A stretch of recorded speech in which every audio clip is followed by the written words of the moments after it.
없으며. 아멘.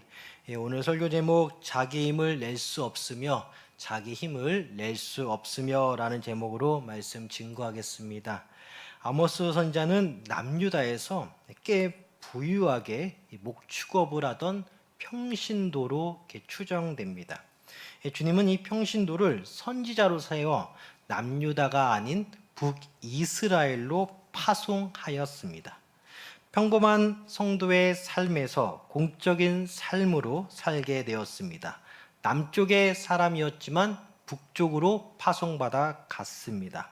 언어 등 의사소통에는 북쪽 사람들과 큰 문제가 없었던 것으로 보입니다. 다만 북이스라엘이나 남유다나 사회적으로 전반적인 타락함이 심각했기 때문에 여기에 대한 문제의식에 공감대는 충분했다 이해되어집니다. 아모스서는 형식적인 예배에서 벗어나야 한다 힘주어 말합니다.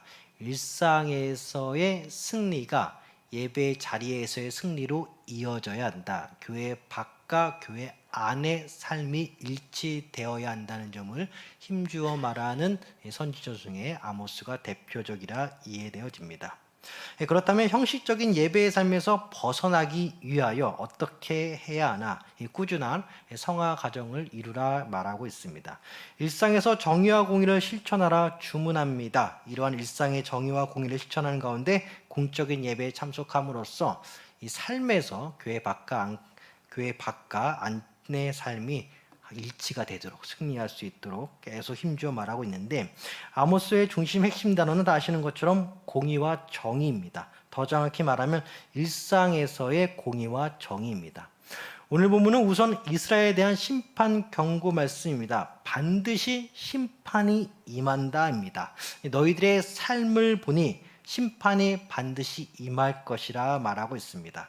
더 구체적으로는 본문 14절 바로 위에 13절은 이스라엘 남녀노소를 막론하고 다 심판하시겠다라는 내용으로 이해됩니다. 가득히 실은 수레 무게로 흙을 누르듯이 주님께서 이스라엘 백성들을 누르신다. 13절 후반부에 내가가 나옵니다. 이는 하나님께서 직접 이스라엘을 누르시겠다. 그러니까 정말 이 흙을 가득히 실은 이 수레가 그 무게로 막 누르듯이 하나님께서 이스라엘 백성을 누르겠다. 또 14절부터 16절까지는 심판의 사항을 더 구체적으로 묘사하고 있습니다. 이 9절에서만 나열된 7번의 표현은 모두 힘센 자 혹은 군인들의 모습을 연상케 하는데요.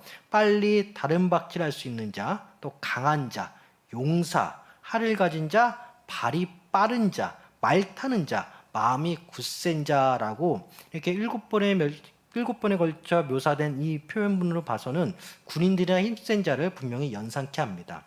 이렇듯 군인처럼, 용사처럼, 힘센 사람들처럼 자신들의 방어에 특출난 사람들일지라도 다 심판을 받는다 합니다. 즉 심판을 어느 누구도 피할 수 없다라고 분명히 말씀하고 있습니다. 어느 누구보다 강한 자들조차도 피할 수 없다. 하나님 앞에서, 정말 하나님의 심판 앞에서 무기력해진다라고 말씀하고 있습니다. 이스라엘에 대한 심판 역시 만만치 않습니다. 왜 그럴까? 하나님과의 직접적인 관계를 맺고 있는 이스라엘이기 때문입니다. 이방 민족들은 하나님과의 간접적인 관계 가운데 그들은 몰라서 죄를 짓습니다. 인간의 본성에 따라 제약된 타락함에 따라 하나님을 잘 모른 채 자기들이 하고 싶은 대로 죄를 짓습니다. 근데 이스라엘 백성들은 아닙니다. 하나님은 압니다. 구약 성경을 알고 율법을 알고 이것을 행하는 것이 제약된 삶이라는 것을 압니다. 그런데 죄를 짓습니다. 이방은 몰라서 모르는 대로 죄를 짓고 이스라엘 백성은 알면서도 죄를 짓는다. 이런 점에서 죄를 짓는 것은 같지만 몰라서 짓는 사람들보다 알고 지은 사람의 죄의 무게가 더 무거움을 하나님께서는 강조하고 있습니다.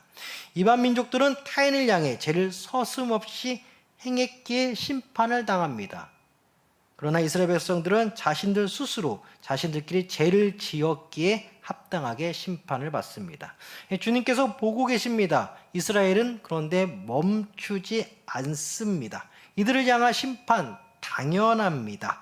이스라엘 백성들은 율법을 소유한 자들입니다. 그러나 특히 약자에 대한 배려가 없었습니다. 마치 이방 민족과 같이 율법을 모르는 사람들처럼 이스라엘 내부에서 약자를 향한 탄압은 심했다 이해되어집니다. 그러기에 예언자 아모스의 선포는 정의와 공의 실천입니다. 아는 자답게 행동하라, 즉 약한 자를 돌보아 주어라 말씀하고 있습니다. 특히나 약자에 대한 배려를 강조하는데 이 점이 강화된 나머지 이스라엘은 내부적으로 제약을 쌓았습니다. 어느 누구도 피할 수 없는 심판이 이제 이스라엘에게 곧 임할 것이라 분명히 선포하고 있습니다. 오늘 본문을 통하여 세 가지 살펴보겠습니다. 첫째는 성화의 가정 가운데 약자에 대한 불평, 불만을 멈춰라입니다. 이스라엘 백성들이 처음부터 약자에 대한 불의를 실천한 것은 아닐 것입니다. 약자에 대한 불의를 어떻게 처음부터 설계했거나 실천하고자 했다기보다는 어떻게 살다 보니까 그렇게 되었다. 습관이 된 것으로 보입니다. 멈추는 것이 중요한데요. 이게 정말이지 어렵습니다. 그래서 성화의 가정 가운데 하나는 우리 가운데 있는 잘못을 멈추는 것도 포함될 것입니다. 멈추게 하는 요인이 있을 것입니다. 하나님의 경고도 있고요. 주변의 아픔도 있고요. 깨달음도 있고 여러 요소가 있을 것입니다. 그럼에도 멈추지 않는다면 하나님의 심판이 기다리고 있습니다. 회개하면 그만이지라는 생각에서 이스라엘 백성들은 벗어나야 하는데 벗어나지 않았습니다. 회개와 함께 멈춰야 되는데 회개는 회개고 멈추지 않고 계속 질주하였습니다. 시간이 지나다 보니 출애굽했던 이스라엘 선조들과는 다르게 비교적 안정적이고 풍요로움을 거쳐 타 국가들처럼 삶을 살아간 이스라엘 백성들입니다. 특히나 다윗, 솔로몬 왕 시절에는 부귀영화를 누렸던 이스라엘입니다. 나중 아수르, 바벨론 등 강대국들의 침입에 속수무책인 것과는 별개로 전쟁이 없던 시기, 비교적 평화로운 시기, 이스라엘 내부적 부패는 극에 달했다. 학자들은 이구동성으로 다 말하고 있습니다. 약자들을 괴롭혔습니다. 약자들을 무시했습니다. 약자들을 업신여겼습니다. 대표적으로 오늘 본문 2로 아모스 2장 6절 후반절을 보니까 신 한 켤레를 받고 가난한 자를 팔며라고 나옵니다. 힘이 약한 자들 중 억울함을 어디에 호소해야 할지 몰랐습니다. 결국 하늘에 호소하였을 것입니다. 이들의 호소가 하소연이 하늘에 닿았던 것으로 보이기도 합니다. 이스라엘도 옛날에는 약자였습니다. 출애굽 당시까지만 해도 철저한 약자였습니다. 그리고 출애굽 후 아모리 사람의 땅을 차지하게 하였습니다. 이스라엘 백성들 가운데 선지자가 나왔습니다. 나실인이 나왔습니다. 이 점을 오늘 본문 위로 아모스 2장 10절에서 11절은 분명히 말씀하고 있습니다. 내가 너희를 애굽 땅에서 이끌어내어 40년 동안 광야에서 인도하고 아모리 사람의 땅을 너희가 차지하게 하였고 또 너희 아들 중에서 선지자를 너희 청년 중에서 나실인을 일으켰나니 이스라엘 자손들아 가연 그렇지 아니하냐 이는 여호와의 말씀이니라. 출애굽 시켰고 경건한 자들을 일으켜 말씀으로 계속해서 인도하시고자 했던 삼일째 하나님의 인도하심이 선의로서 이스라엘 백성들에게 잘 이해가 되어야 되는데 배가 부르니 좀 살다 보니 자신의 이익에 눈이 멀다 보니 자신보다 약한 자들을 향한 보이지 않는 탄압이 극에 달했다 이해되어집니다. 이에 주님은 주변 강대국들을 이용하여 그때그때마다 이스라엘에게 경고하였습니다. 이 경고를 받고 멈출만 하였는데 멈추지 않았습니다. 정말 내부적으로 참 너무나도 타락이 심했던 것 같아요. 특히 약자에 대한 돌봄이 너무 없었던 것으로 보입니다. 그것을 하나님께서 참 참지 못하고 심판을 하셨는데 얼마나 화가 나셨는지 하나님께서 흙을 실은 수레가 그 무게로 그 지면을 누르는 것처럼 다 눌러버리겠다라고 하셨던 것처럼 하나님의 마음은 나보다 연약하고 나보다 없는 자를 향한 선의, 공의, 정의를 베풀기를 원하십니다. 이것을 위해서 우리가 정말 멈추어야 될 때 멈추어야 합니다. 이 시대에도 이 하나님의 공의와 정의는 반드시 살아나야겠습니다. 이 점을 아모스 선지자가 계속해서 말씀 선포하고 있습니다. 이 멈춤의 역사, 또 돌봄의 역사, 나보다 약한 자를 향한 불쌍함의 역사가 일어나길 간절히 소망합니다. 둘째는 주님의 심판 앞에서는 어느 누구도 무기력해집니다 입니다. 오늘 본문과 같이 주님의 심판이 임하면 아무리 힘센 용사라도 군인일지라도 사람일지라도 무기력해집니다. 자기 보호에 최적화된 사람일지라도 피할 수 없습니다. 어느 누구도 주님의 심판을 피할 수 없습니다. 그러기에 주님의 심판은 모든 이에게 임한다라는 측면에서 공평합니다. 어느 누구도 주님 앞에 설 수 없습니다.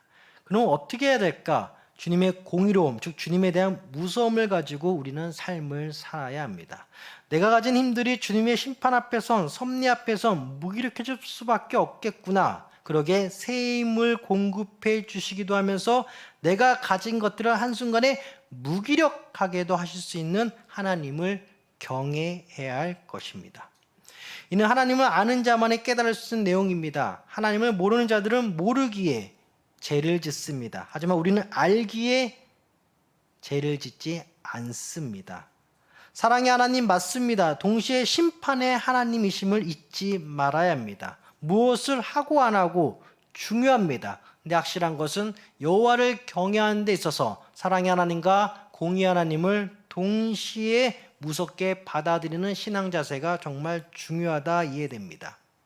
더 중요한 것, 하나님의 본질적인 사랑과 함께 우리를 향한 사랑의 질투, 더 나아가 심판의 하나님을 잊지 않는 평소의 신앙 마음가짐일 것입니다. 어느 순간 나를 무기력하게도 하실 수 있는 하나님을 매사 기억하는 것이야말로 주님을 향한 경외심을 놓치지 않는 방법 중 하나일 것입니다. 하나님의 심판이 임했다라는 것은 하나님이 부어주신 사랑을 배반했다라고도 이해되어집니다. 대표적으로 삼손입니다.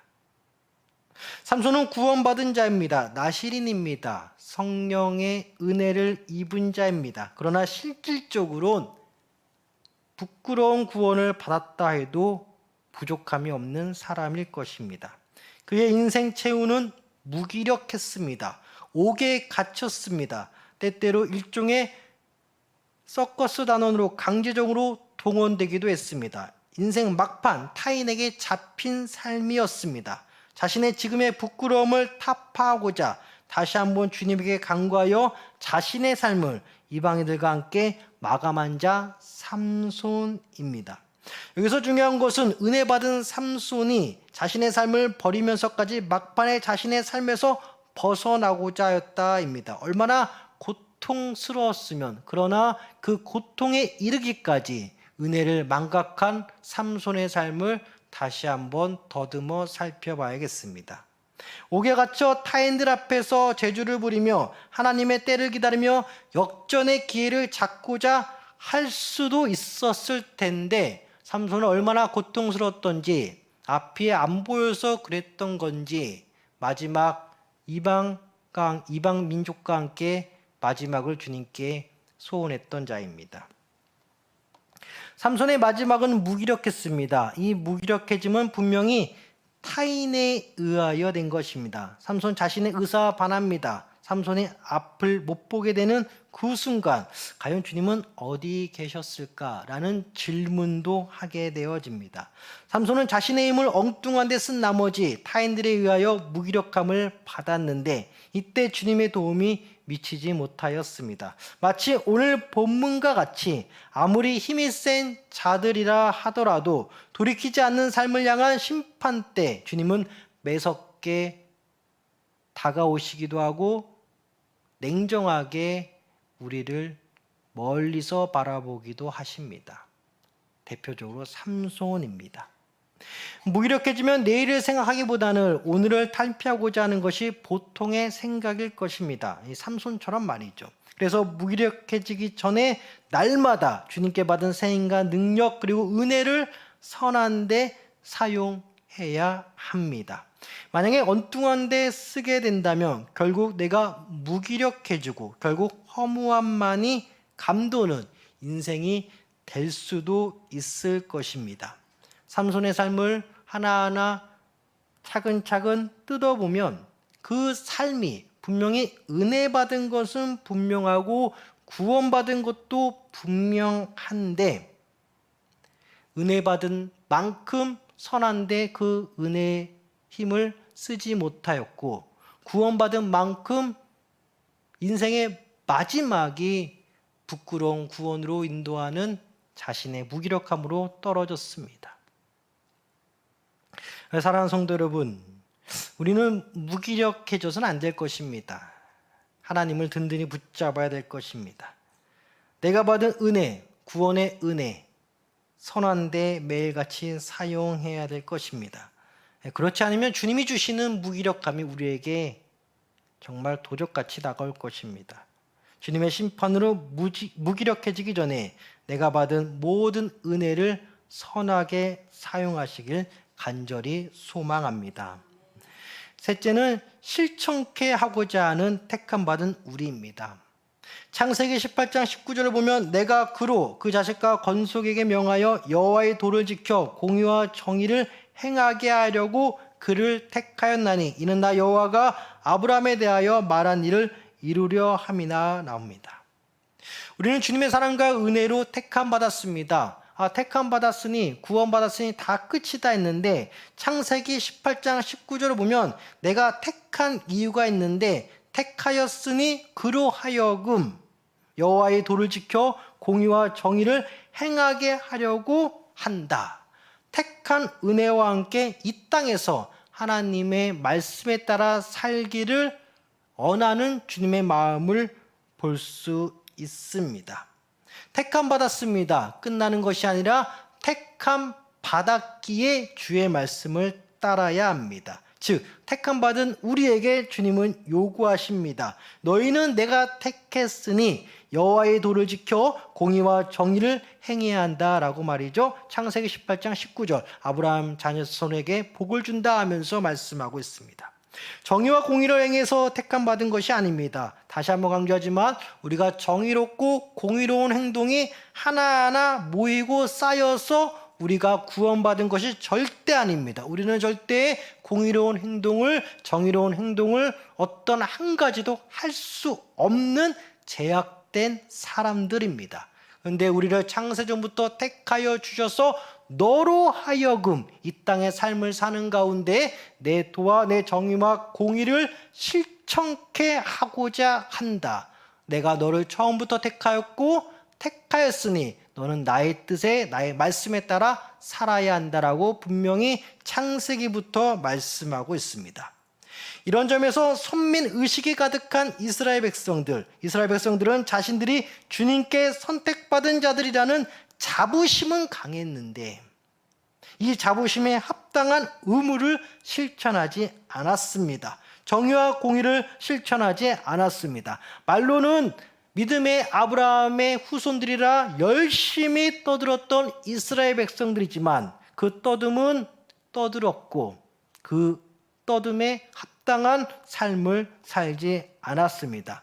목소리는 컸지만 행동이 뒷받침되지 않았습니다. 목소리는 컸지만 그 마음은 하나님이 없었습니다. 목소리는 컸지만 나보다 약한 자를 탄압했습니다.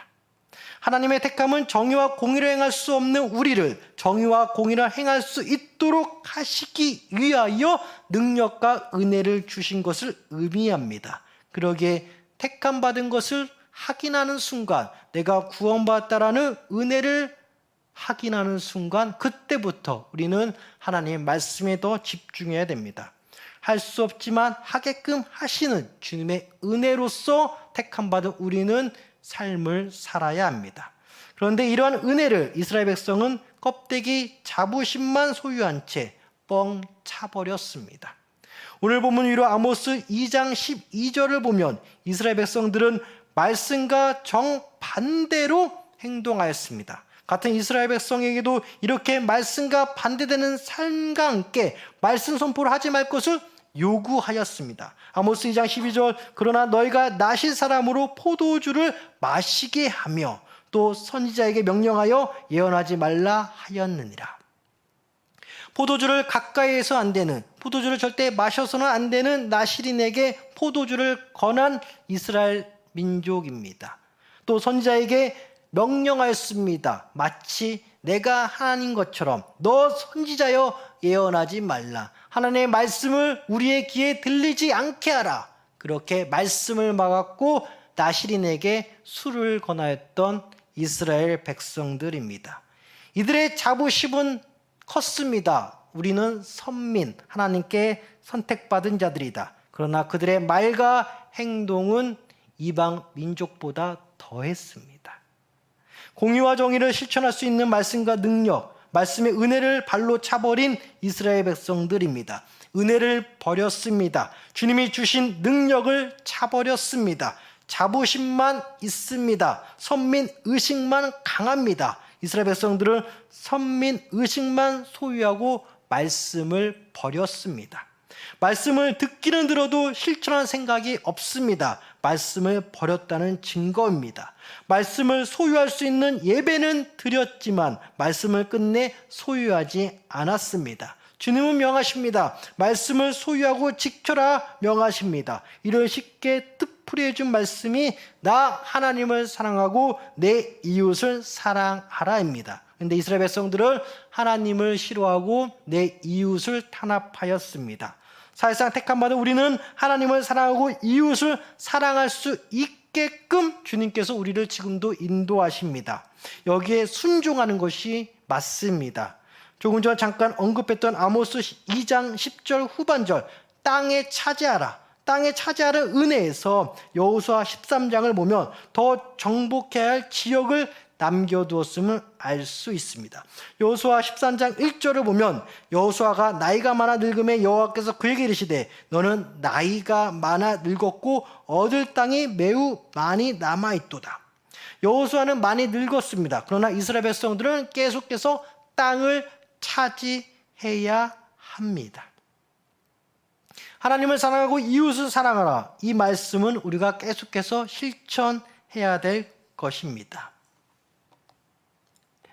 이처럼 우리는 계속해서 주님의 명령을 따라야 하는 존재입니다. 이러면서 불필요한 것을 멈추고 무기력해질 요소를 없애고 실천해야 할 것을 실천하는 우리가 되어야 합니다.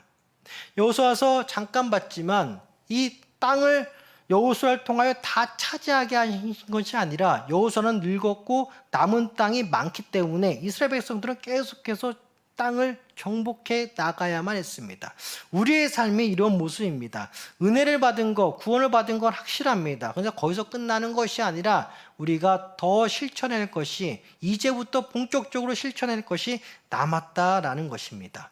은혜를 받고 우리가 해야 할 일이 보인다라는 것이죠.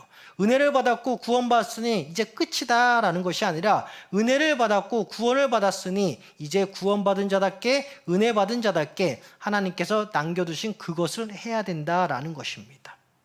이를 위해서 내가 택함받은 것은 은혜지만 이 은혜는 은혜로서 끝나는 것이 아닌 정복해야 할 남은 땅 개념과 함께 정의와 공의의 실천이라는 성화의 과정이 있음을 꼭 명심하고 주님을 따르는 것이 맞다 말할 수 있습니다. 그래서 오늘 본문을 한마디로 정의하면 은혜롭게 구원받았으니 정의와 공의를 실천하라입니다. 이것이 우리에게 남은 가제일 것입니다. 이스라엘 백성들에게 끝까지 땅을 정복하라 하셨던 것처럼, 또 오늘 본문 말씀 같이 너희들이 공의롭게 정의롭게 살지 못했으니 내 심판이 임할 것이며 그 심판은 어느 누구도 피할 수 없다라고 말씀하셨던 것처럼, 우리 삶 가운데 주님을 피하는 것이 아니라 주님의 심판을 피할 만큼의 어려운 상황으로 나를 모는 것이 아니라 내가 받은 은혜 가운데 주님께서 차지하게끔 남겨두신 그 땅, 말씀의 땅, 공의와 실천의 땅, 그것을 실천하면서 우리가 성화의 과정을 계속해서 한 걸음 한 걸음 나아가시길 간절히 소망합니다. 기도하겠습니다. 하나님 아버지,